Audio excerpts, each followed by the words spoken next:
What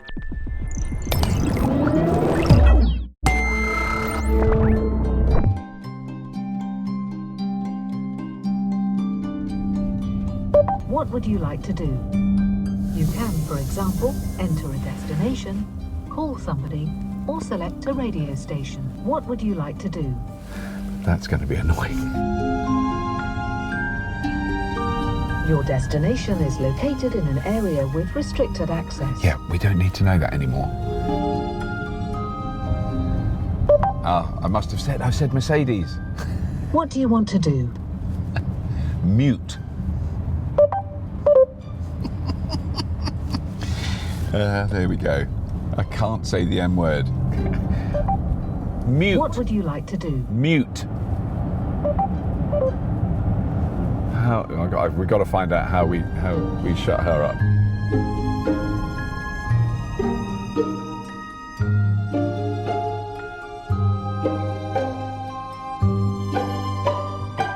Welcome to Fully Charged, coming to you from a beautiful sunlit airfield in Norway, just outside Oslo. It's beautifully and sunny. It's not that warm, it's quite cold, but we've just driven here in that.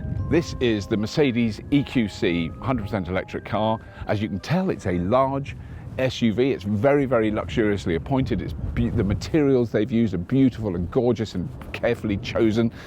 It's an amazing car. It has, I've got my statistics here. It has an 80 kilowatt hour battery, which gives it a WLTP range of 259 miles. The battery weighs 650 kilograms and is situated between the wheels, because this is a four-wheel drive car. It's a Mercedes. It's an all-terrain sort of, it's not off-road, you'd be a bit crazy to do that, but you know, it's really, really good steering. It's beautiful to drive. It can do 0 to 100 kilometers or 62 miles an hour in 5.1 seconds with a top speed of 111 miles an hour, as if you'd ever do that, especially in Norway, where the speeding fines are extremely, extremely brutal. Now, here's some really cool stuff. It has a water-cooled charger. So when you plug it in, that creates heat as you're transferring the energy into the battery pack. That is water cooled. And here's another one which I really like, which we're going to test out soon. When you put in a charge point on your journey, if you're doing a long drive and you put in the charge point, the car is intelligent enough to know that it needs to acclimatize the batteries to their perfect temperature before you start charging. So while you're driving, the batteries are heated by the battery heating and cooling system so that your batteries are at the optimum temperature when you plug in, which allows the batteries to take the maximum amount of charge. This car can charge at 110 kilowatts, which is much, much faster than most cars. Oh my God. And I'm driving through a sea of electric vehicles that are all plugged in a car park at Oslo Airport, and I can't find the way out. Oh, it's here. No entry. Where's the way out? This is going well. Oh, come round the back, because this is good. I learnt how to do this. I'm going to admit, Johnny Smith told me how to do this. So look, there's the back. EQC 400, 4MATIC, four-wheel drive. How do you open it? There's no handle, there's nothing, there's just the badge, there's no thing. Oh, it's like magic. But the boot, that's as big as my kitchen. So that is very roomy. It's a very roomy car. Underneath here, you've got a lot of space for all your gubbins. It's really good, useful, that is, to put in your charging cables and any other odds and ends. Well, I saw it with Johnny at I think the Paris Motor Show, but this is the first time I've driven it. And I was actually surprised when I saw it, because I thought it was bigger than this. I mean, I'm not saying this is a small car. This is anything but a compact hatchback, but it is not quite as big and kind of shockingly gross as I think I remember. I'm intrigued by what's happening at the back. Oh, I see, it's showing me, look at that. Oh, look at that. Hollow, that's showing me how narrow it is. Check entire surroundings. Oh, that is nice. Oh, that is comfy. Now that seat is quite far back. I've still got plenty of room. Now I'm not as tall as Johnny. He's a bit taller than me, but I've got really loads of room, and it's really supportive, comfortable seat. A couple of things I've just learned is that it comes with an 8-year, 160,000 kilometre warranty. The battery pack does. It's a battery guarantee. If there's a problem with the battery, they'll replace it. The battery cells actually come from South Korea. They're made by 3 different manufacturers, but they're built into packs in the Mercedes factory in Germany. This is what I don't know, because I don't know all the marks of Mercedes. But How can I help you? there we go. She started again. What did I say? I said the M word. If you say, I think we've got to leave. Not now, thanks. Mute. She's gone. So when you say the M word, What can I do for you? she does that. But I now said, mute. Messages are not activated on your phone. Oh my God, look at that camera. I'm just freaking out about look at that. It's amazing. I mean, the trouble is I'm looking at a screen which shows me what I can see out the windscreen. So not exactly sure of the use of it, but anyway, we go straight over there. I can tell I've only driven 3 kilometers and it's just a really exceptionally comfortable, beautifully engineered car. All those things without question.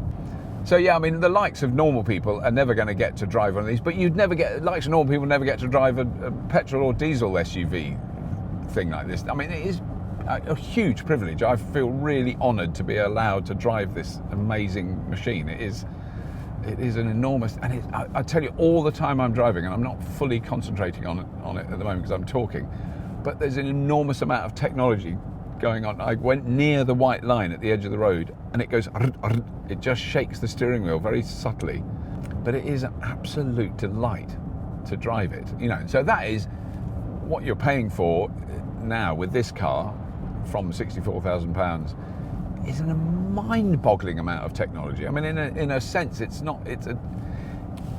know, the Tesla has all that stuff, and it's so hard not to compare it to a Tesla because they still lead the field, but it is still, you know, they've done a really brilliant job, and I think that's the argument a lot of people have who are kind of car aficionados.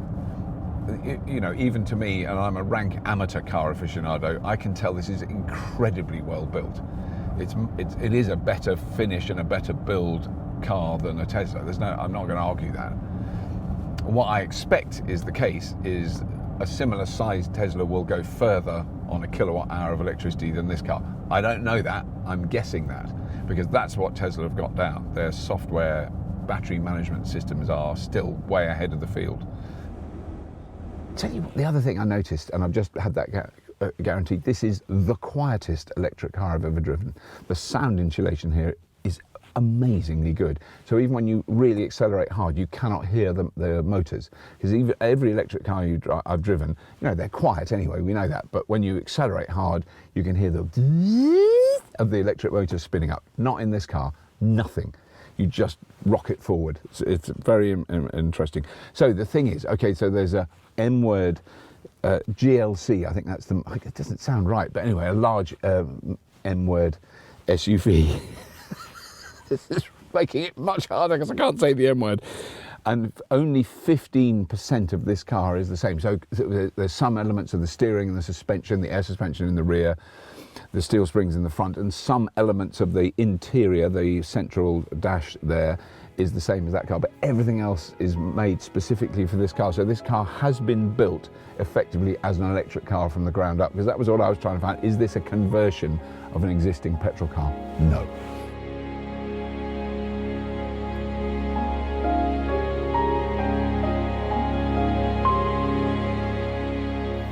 God, it's very hard to have an argument when you're driving past these amazing buildings and the beautiful lakes in Norway. It's stunning. If you ever get the chance to drive a Mercedes EQC around the fjords of Norway, I'd suggest you grab that chance with both hands, because it's stunning, and we're here for a day. It's, you know, we can barely appreciate it. I'm finding things out all the time I'm driving, is how many kilowatt hours per 100 kilometers we're averaging. It looks like it's under 24, so around 24 kilowatt hours per 100 kilometers.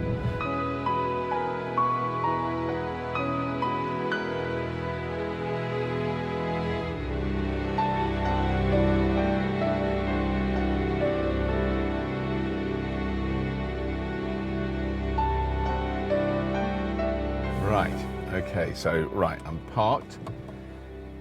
think that will reach mark. Okay, so now I press charger. I'm at the Ionity 150 kilowatt charger, and now I'm going to charge it. Let's see what happens.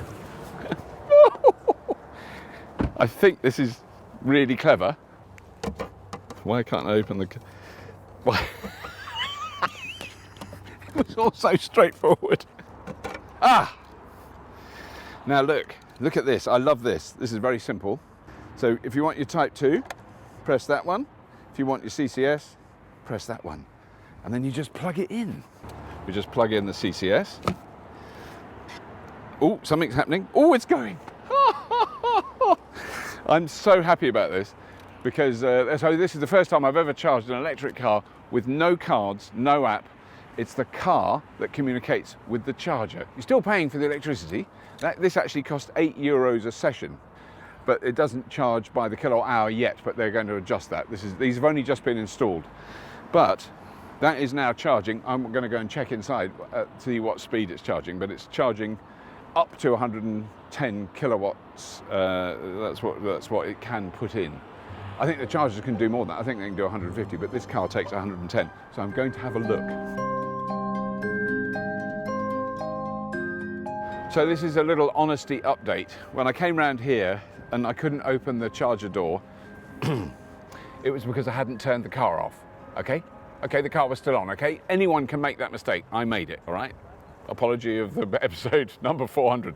So that's why we had a bit of trouble. I went around it the wrong way. It's the first time I've ever done it. But what we've got now, so the car, okay, so you order the charge from the car, and then before you get out and plug it in, and I left it too long, and then it cancels the charge because it thinks you're not going to charge the car.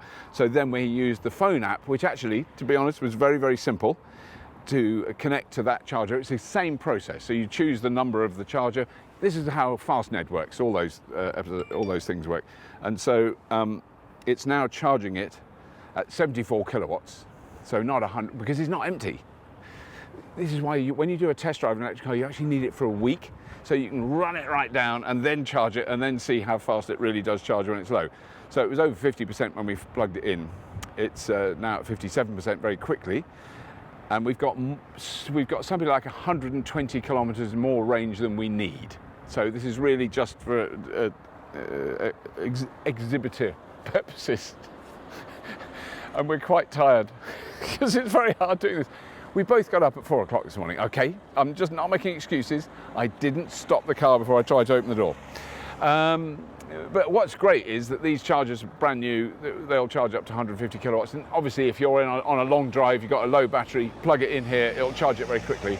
You've got Luz and a Circle K just over there, and even a Self-Vask, which is a self-wash. Lovely.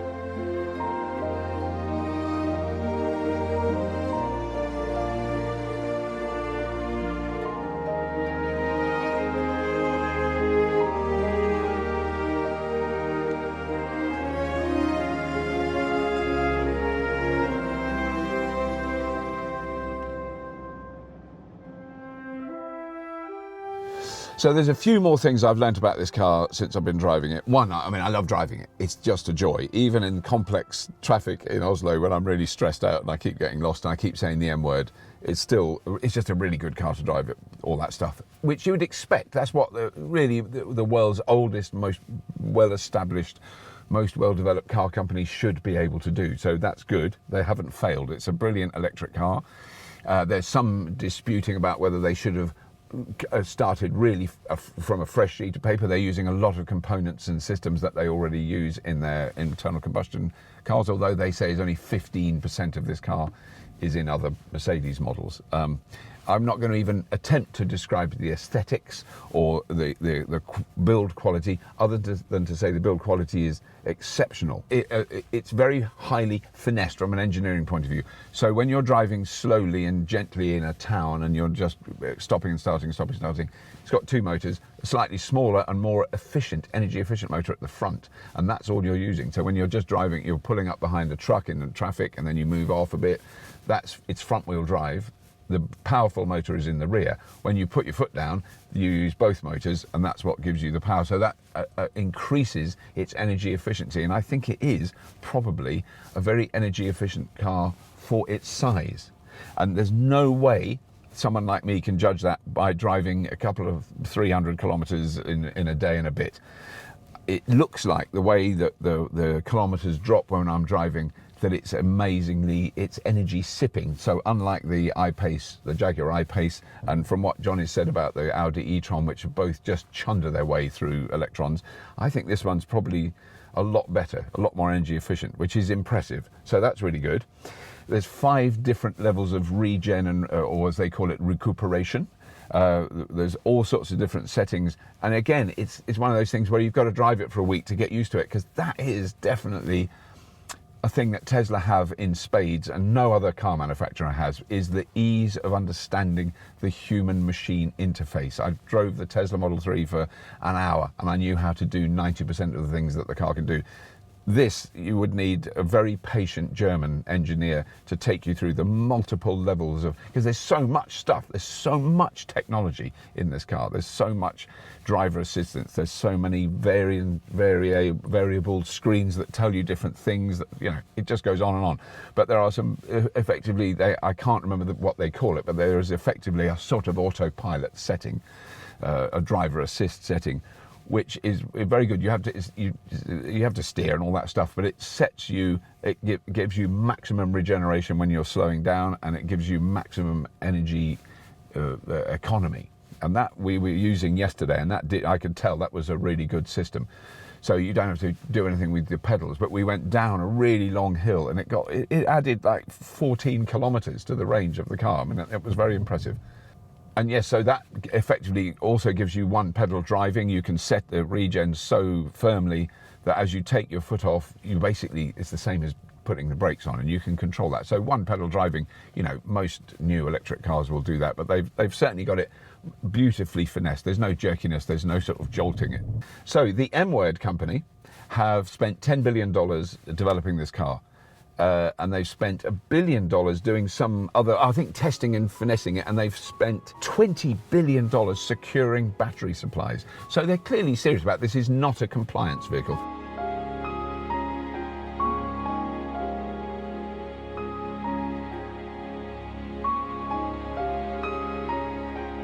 So now, before we go, I just want to explain this, because it's taken me a while to get my head around it.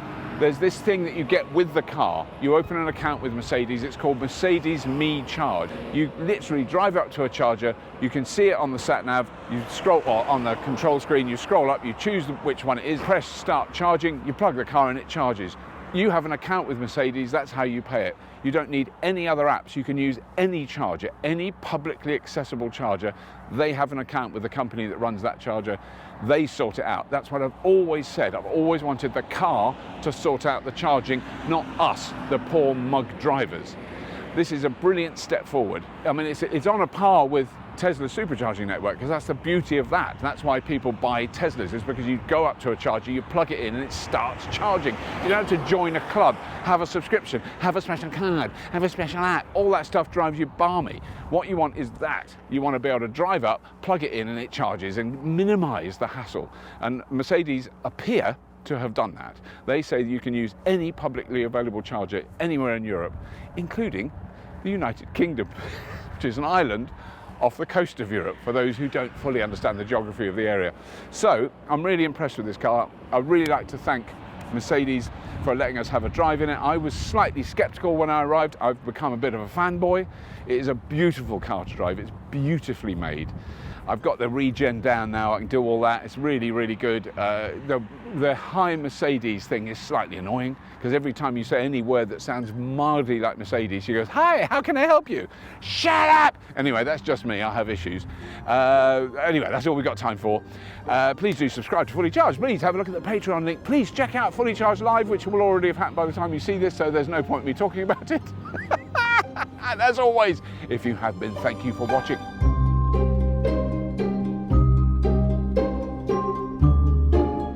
What would you like to do?